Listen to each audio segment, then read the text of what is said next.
పైరుకి ఉపయోగపడే సూక్ష్మజీవులు, శిలీంధ్రాలు నశించిపోయాయి.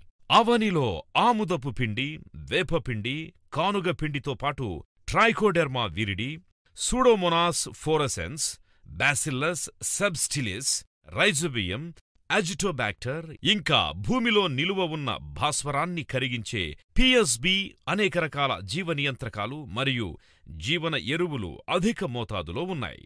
కాబట్టి అవనిని పంటకాలంలో కనీసం 2 దఫాలుగా ఉపయోగించడం వల్ల నేల గుల్లబారిపోయి ఆక్సిజన్ లభ్యత పెరుగుతుంది.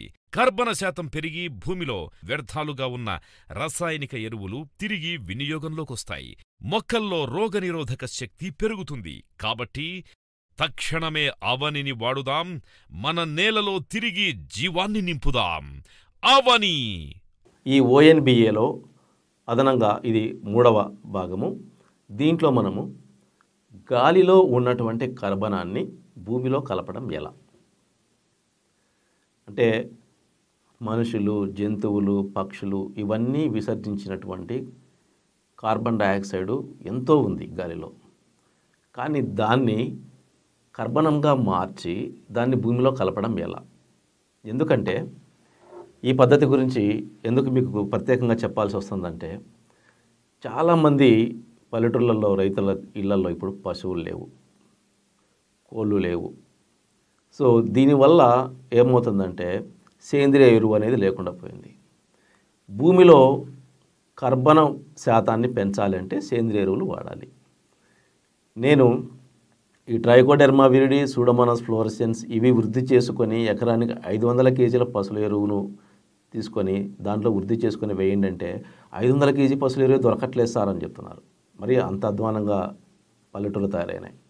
అంటే అందరూ డిఫరెంట్గా తయారైపోయారు. పల్లెటూళ్ళలో కూడా ఇప్పుడు ప్యాకెట్ పాలు వచ్చేసాయి కదా, అలాంటి దుస్థితి వచ్చింది కదా ఇప్పుడు పల్లెల్లో. సో కాబట్టి అటువంటి పరిస్థితుల్లో పశు సంపద లేని రైతులు గాలిలో ఉన్నటువంటి కర్బనాన్ని భూమిలో కలపడం ఎలా? ఇది చేయగలిగితే మీకు పశు సంపద ఉండి మీకు వస్తున్నటువంటి ఎరువు కన్నా ఈ పద్ధతి మీ భూమిలో కర్బన శాతాన్ని విపరీతంగా పెంచుతుంది.